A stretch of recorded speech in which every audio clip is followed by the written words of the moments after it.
Maduma na ng panahon tong upuan na to. Kagi. Narinig nyo?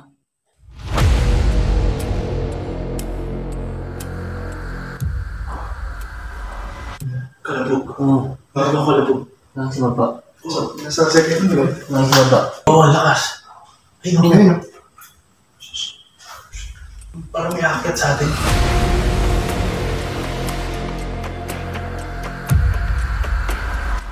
Napaka-creepy dito, guys. Laki nito.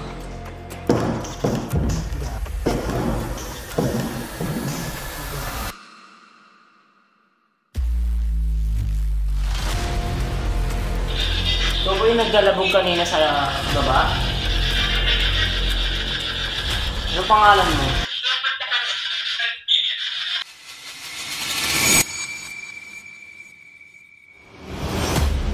Sa bayan ng Antipolo Rizal ay may nakapagsabi nga sa amin na meron daw abandonado ang dormitoryo.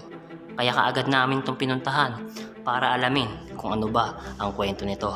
Hapon na nga nang umalis kami papunta sa aming location at kailangan namin bumiyahe ng halos 2 oras. At pagdating namin sa mismong target spot, ito ang bumungat sa amin. Ito ang dormitoryo na malamansyon ng itsura. Halos mapuno na ng iba't ibang klase ng halaman at malalaking puno ang paligid na to. Ang dormitoryo kung saan maaaring pahinga at makipag-socialize ang mga estudyante. Ang tanong dito, bakit nga ba na-abandon ang dormitoryo na ito?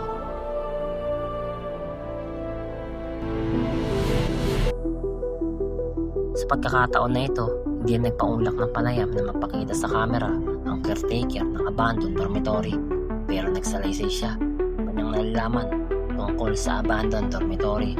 Base sa caretaker, ito daw ay mahigit 2 dekada ng abandonado. Ito ay pagmamayari ng 2 mag-asawa na hindi niya na pinangalanan para na rin sa seguridad ng tagapamahala at ng lugar. Base pa sa caretaker, mayroong misteryong karanasan siya sa dormitory na ito.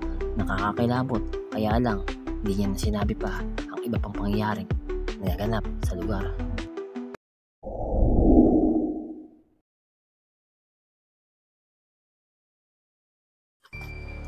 Alauna na nga na madaling araw nung umpisahan namin puntahan ang abandoned dormitory. At dito ay hindi naging madali ang aming eksplorasyon. Bukod sa masukal ng lugar ay basa pa ang aming dadaanan. Ito daan. Saan na? Grabe. Shit, ito na. Ito na guys yung pinaka dorm. Tsaka may chapel dito guys na ginagamitan ng mga estudyante dati. So pasukin na natin guys. So guys, nandito na nga tayo ngayon sa pinaka veranda ng first floor.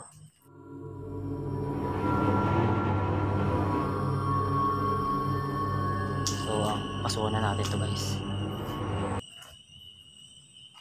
Wow.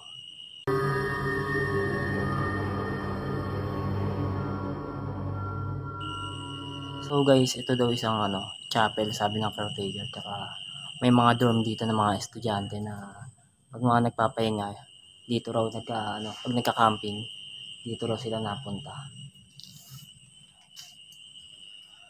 So kung mapapansin nyo guys, yung mga gamit dito ay mga naiwan pa. Karamihan mga furniture dito guys.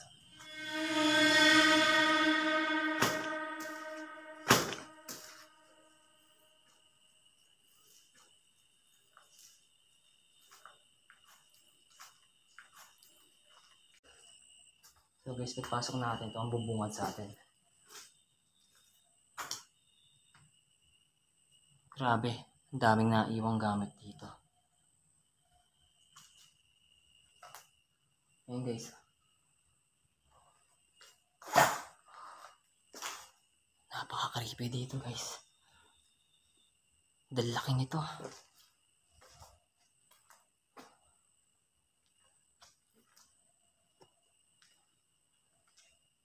Parang may mga nakamasid sa akin dito.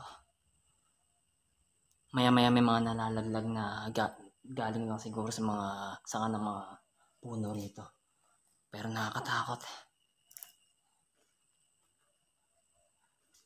Shit.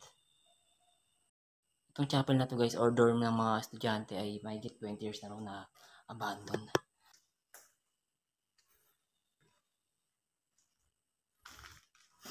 Habang nag-iikot nga ako, nagsasalita, ay bigla na lang ako nakarinig ng isang kalampag na nanggagaling sa labas na hindi ko alam kung baka makalaglag lang ng sanga nang galing sa puno. Halos lumuan na siya. Maluma na ng panahon tong upuan na to.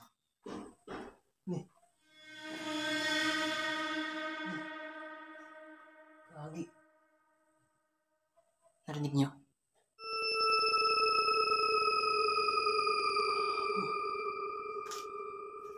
Yung time na to ay isinawalang bahala ko na lamang ang aking narinig at nagpatuloy ako sa aking pag-iikot. At ang suod kong pinuntahan dito ay itong pinaka ground floor kung saan makikita pinaka kitchen area at mga lababo. At kung mapapansin nyo, bagsak na rin ang ibang kisame nito. Nandito yung mga lababo. Mga lababo guys. Babagsakan na rin mga ibang part ng kisame rito. Siguro sa katagalan. Tapos yung mga ibang mga switch dito ng ilaw tinanggal na. Dito tayo sa comfort room guys.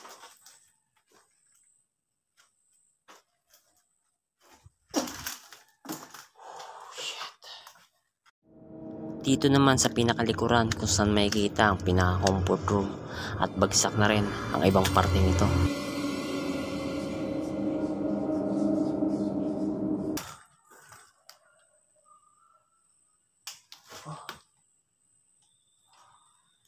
So, okay tayo sa second floor.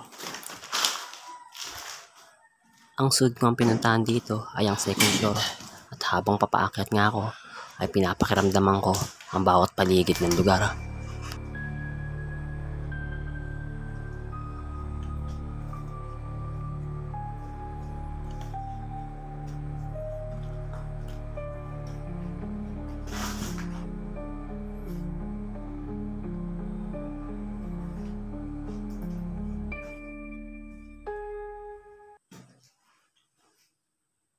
Dito tayo sa second floor.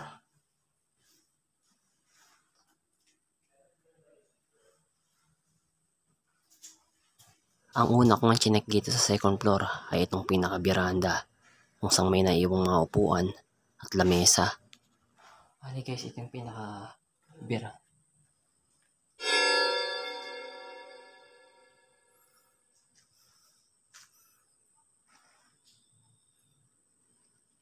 Bungad sa yung mga kalat-kalat na lamesa, upuan, tsaka mga parlo na yata. Maya-maya lang habang nag-aayos ako ng ilaw, ay may narinig akong isang galabog na nanggagaling sa abandoned dormitory. At ito ay sinawalang bahala ako na lamang at nagpatuloy pa rin ako sa aking pag-iikot.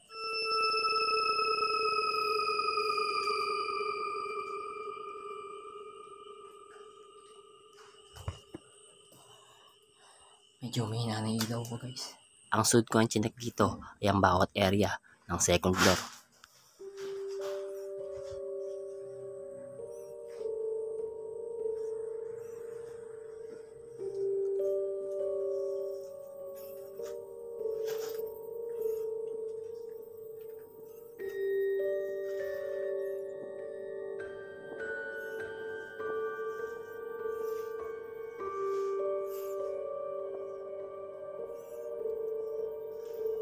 At dito habang iniikot ko ang second floor ay may napansin akong maliliit na apak ng paa sa bandang pader ng isang kwarto.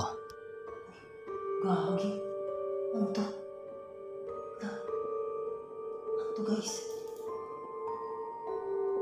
Apak ng ano? Tingnan nyo guys, ano yan? Parang siyang maliliit na apak ng mga pusa. Pero paakyat. Ayan. Oh shit. Nakakilabot dito.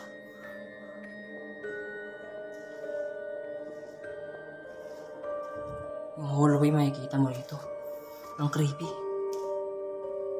Yung bawat kwarto rito ng mga nagdodorm, sira-sira na rin guys.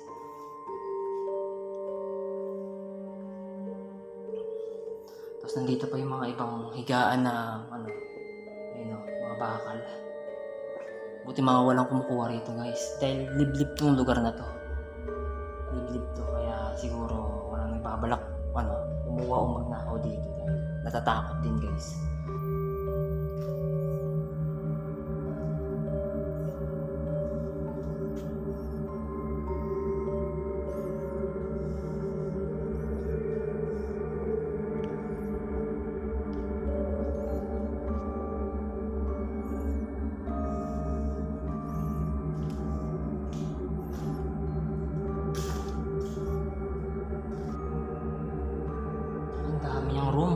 Dami niyang room guys.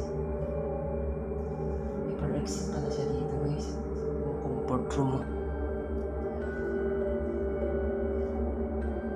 Ay guys, ito yung pinaka per exit. Pero CR guys. CR. Saka ginagapangan na rin siya guys na ugat to. Ginagapangan na siya ng ugat. Papunta rin sa loob. Mga galing sa puno sa labas. Siya nabago niya mo. Masapot. Kasi yung mga CRs. Pero makikita mo sa mga CRs, ano siya eh, pa yung mga ibang bowl. Ayun, may pa yung mga ibang bowl dito.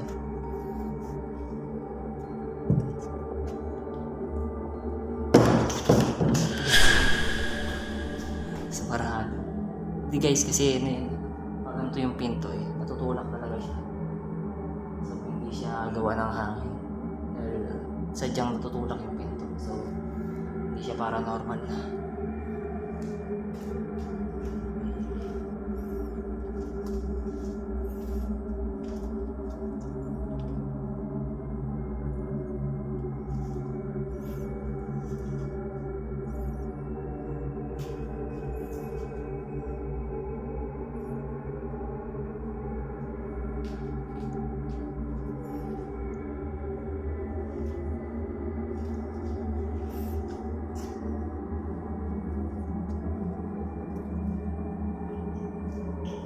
May mga pangalan yung room.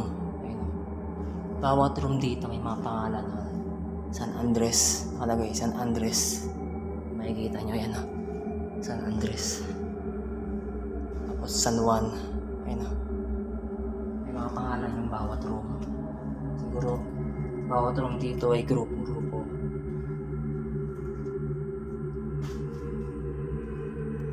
Sa aking pag-iikot dito sa second floor, wala na akong napansin at naramdaman pang kakaiba bukod sa mga naiwang mga higaan, kaya inakyat ko kaagad ang third floor ng abandoned dormitory.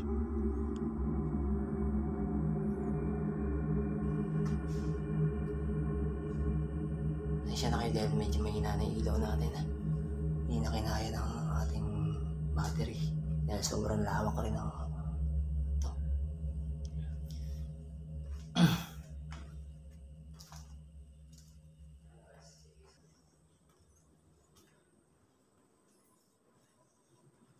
At pag-akyat ko nga dito sa third floor, ang una kong chinek rito ay itong pinaka-biranda.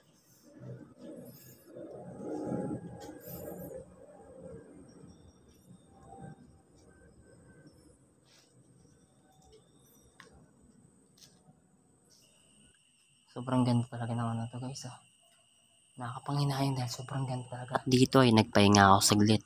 Maya-maya lang ay nakarinig ako ng isang yapak na nanggagaling sa second floor. Parang may naglalakad.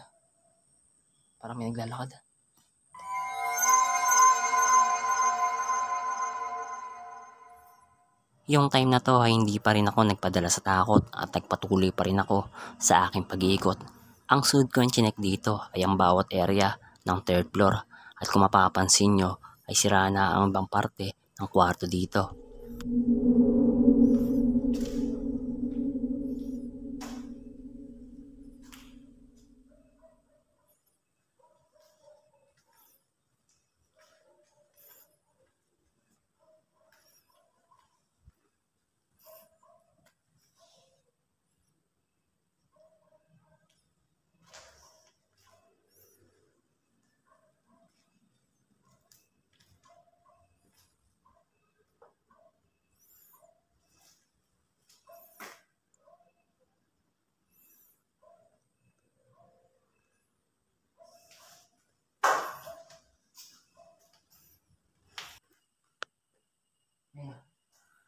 May salamin pa rito. Buo pa guys. Oh.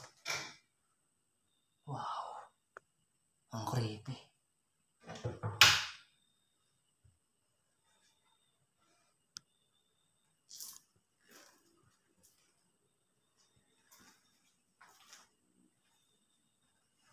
Siguro ito yung mga ano. Ayun na. Mga make. Like dito. Pag nagme-makeup or mga nagsasalamin yung mga estudyante. Ito. May mga kanya-kanya silang salamin guys. May mga kanya-kanya silang salamin dito. Switch.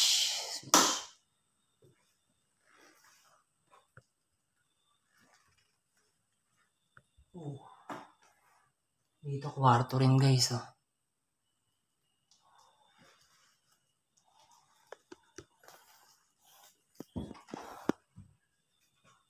Silipin natin yung bawat cabinet. So, walang mga laman yung cabinet dito. Talagang ang naiwan dito yung mga salamin tsaka yung mga kama. Grabe oh. Ang daming ano guys. Ang daming...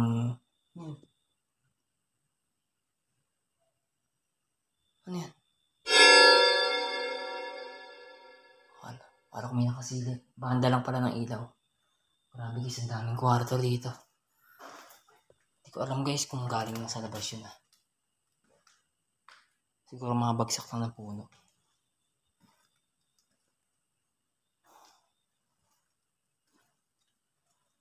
Tapos ibang part dito ng kwarto, ayan, oh, halos inaanay na guys. Oh. Halos anay na tsaka masira na. Bulok na.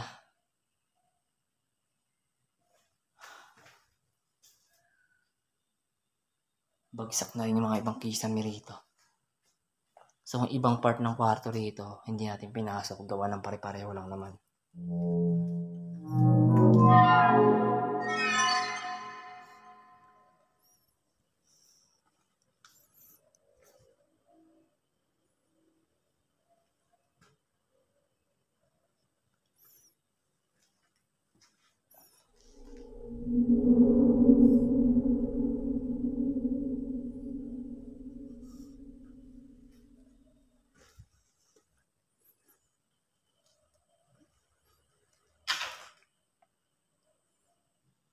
So guys, ito lang. Yun lang yung ating exploration. At nakapagod ikutin tong ano to, dorm na to. Tsaka chapel doon sa baba pupunta natin guys. So balik na tayo guys. Dahil iba na yung ano rito. Klima rito sa taas. Dahil sa first floor, second floor. Parang kalmadong-kalmado tayo doon. E pagdating sa third floor, medyo naman na, kinikilabutan. Ayun pa.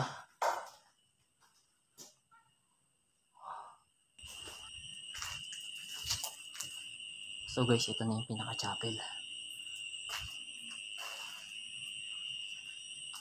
na yung pinaka-chapel guys. Oh. Halos bagsak na rin yung mga kisame rito guys. Halos bagsak na rin, tsaka bulok na yung mga ano, ayun, inaanay na yung mga paligid.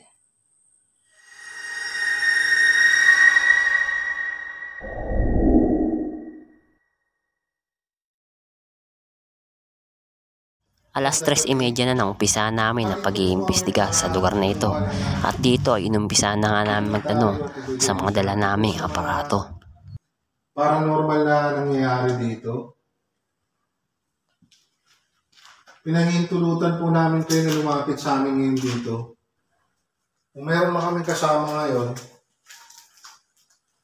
pwede po ba kayo magparamdam sa amin?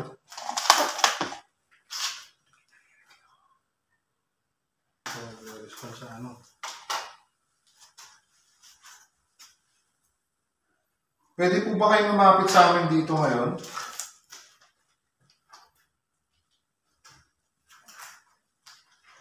Wala po kaming balak na masama sa inyo. Sa aming pag-iimbestiga dito sa abandoned dormitory, habang nagtatanong si Jesky kung pwede bang may lumapit sa amin dito, ay bigla na lang kaming may narinig Pinahintulutan na po yabag namin kayo na na lumapit dito nanggagaling sa amin sa ngayon. second floor.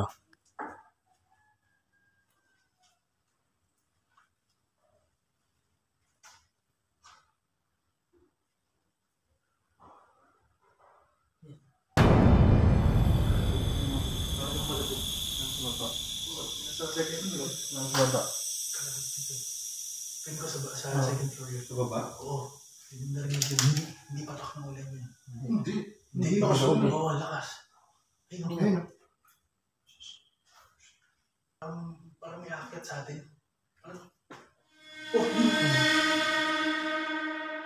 At dito ay nagtaka nga kami kung saan ba nanggagaling ang mga yabag na yon.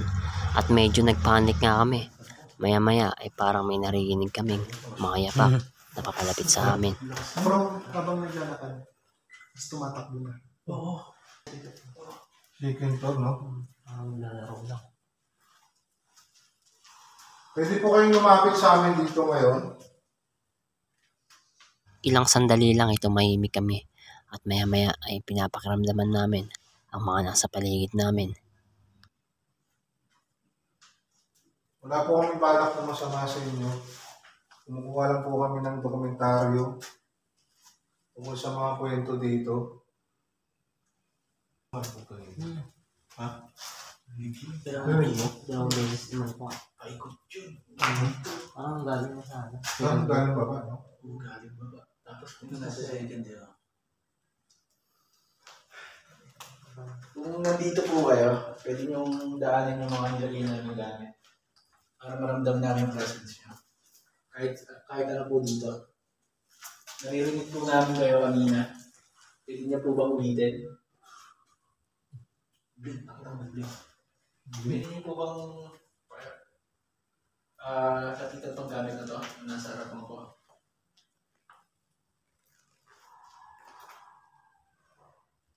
Habang naghihintay nga kami ng sagot sa aming mga katanungan, si Manila Horror ay may napansin na para bang gumalaw ang pintong nasa likuran ko. Siguro mo na ng pinto. Kasi dito. Ito. Ha? Sa likod ng kuno. Parang Gumalaw, gago. Gumana. Oh. Gumalaw.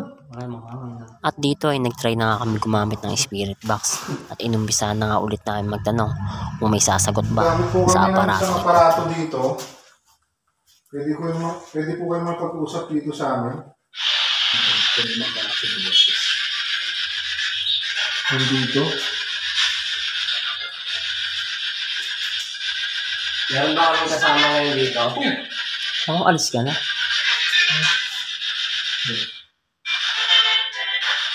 Nandito ka ba ngayon? Pinahintulutan ka namin lumapit sa amin dito. Ngayon, sige lang po. Dito ka ba?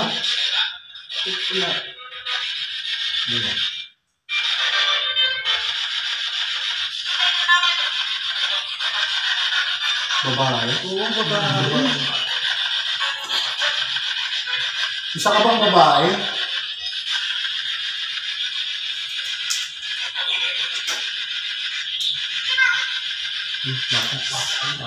Sige lang. Huwag sumata.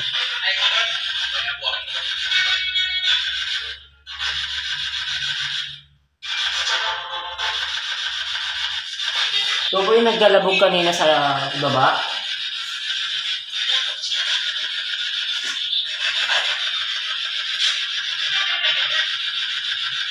Ano pangalan mo? Papunta na kami. At dito ay naging active na ang mga sagot sa aming mga katanungan na para bang hindi kami welcome sa mga sinasabi sa spirit Pwede ka box. bang makipag-usap sa amin sa pamamagitan ng itong aparatong ito?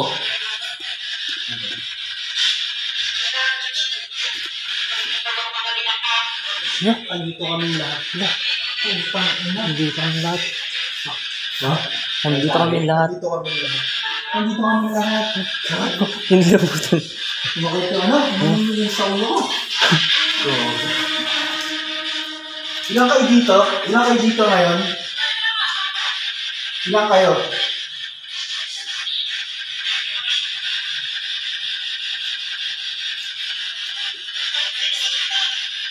Ilan kayo dito ngayon? Narinig mo, 66. Nabasa double digit eh. Ha?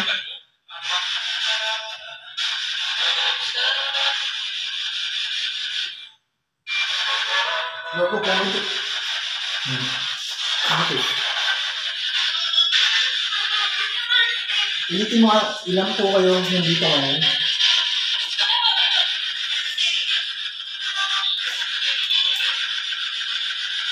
Ilan kayo nandito?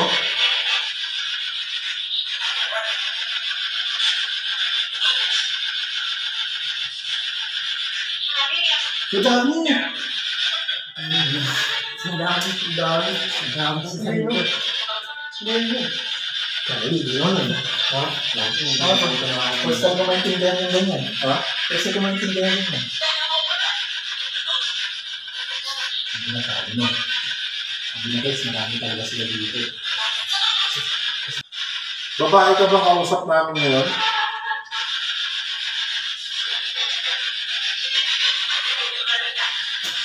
Kung narito kayo, patunogin niyo isa sa mga dala namin equipment na narito.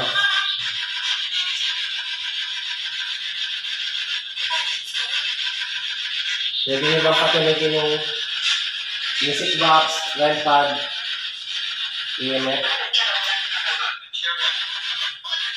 Habang naghihintay pa nga kami ng sagot sa aparatong gamit namin, ay bigla kami nakarinig ng isang sara ng pinto na nanggagaling sa isang kwarto ng dorm. Tulog ng pinto yun. Boom! Lipat kaya tayo din sa kabila. Parang mas malakas doon. Nandun lahat ng tunog eh. Dito? Oo. Parang Sige na. nandun lahat eh. Kasi ano yan eh. Puno-puno yan eh. Tara, Bagay, puno rin naman to. tignan natin dito sa gitna. Kung meron mga espiritong narito, maaari ba kayo makipag-communicate sa amin? Pamamagitan ng mga equipment na narito. Huwag kayo matakot sa mga equipment na to. Dahil magpapatunay na narito kayo. Habang nagtatanong si LCF at si JSK ay bigla kaming nakarinig ng isang apak ng paa na nanggagaling sa hagdan na para bang papalapit sa amin.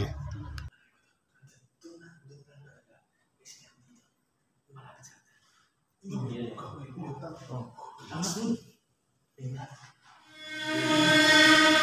Maraming salamat. Thank you.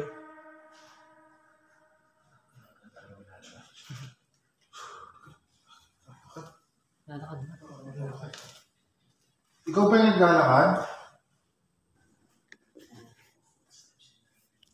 Habang tumatagal ang aming pag-iimbestiga ay medyo kinilibutan na nga kami at iba na ang pakiramdam namin sa lugar na ito.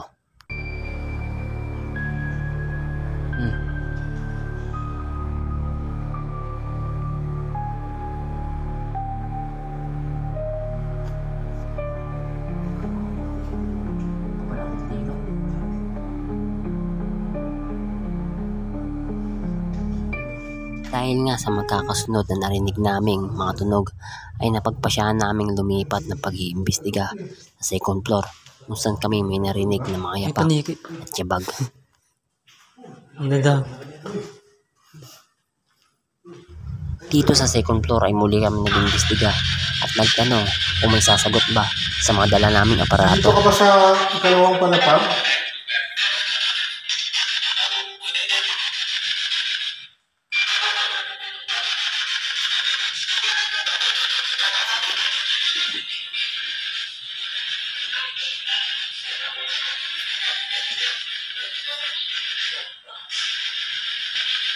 Lapit ka dito sa akin.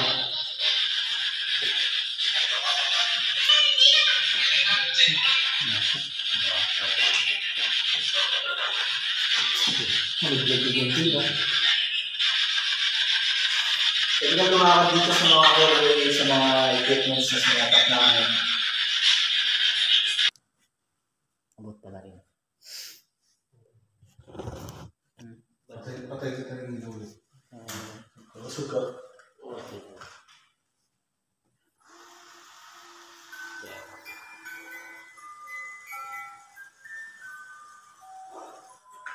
Pwede ka kumuha ng email na yun.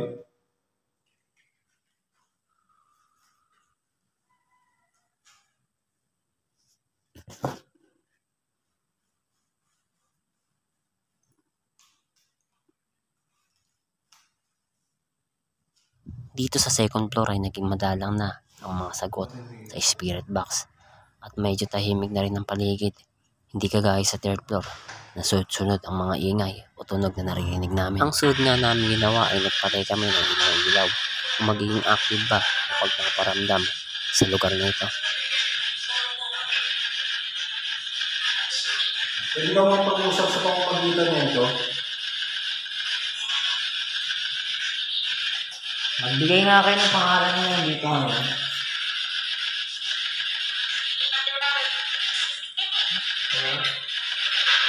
Hindi sa ating mag-iingat. Sasalitang bata talaga eh. Bata yung active eh. No? Bata, narito ka ba, bata?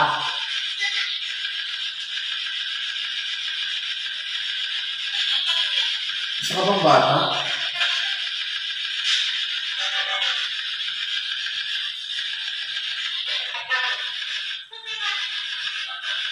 Bata na yun, no? Bata.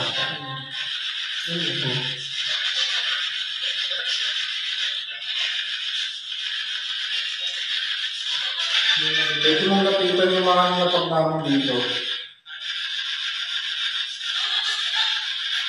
Kung ayaw mo kami nga dito, patulogin mo nga yung yung music box o kahit anong nandyan.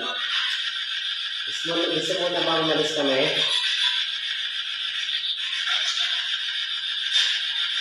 Alis kayo. No? Nagsabi? Alis kayo. Alis kayo. Ayaw mo ba na nandito kami?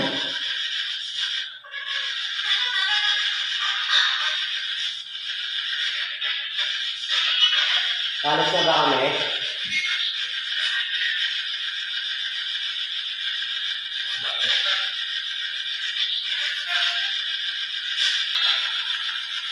Last 2 minutes.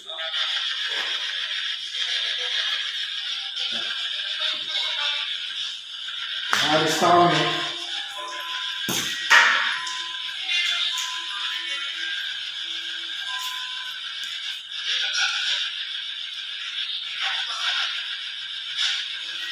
Pwede ka bang magparamdam sa amin?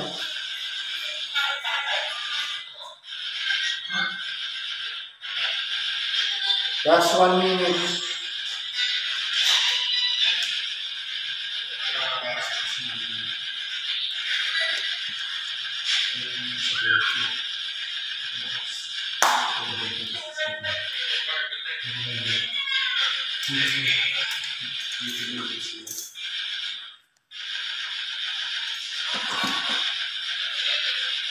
Last 1 minute, alis na po kami.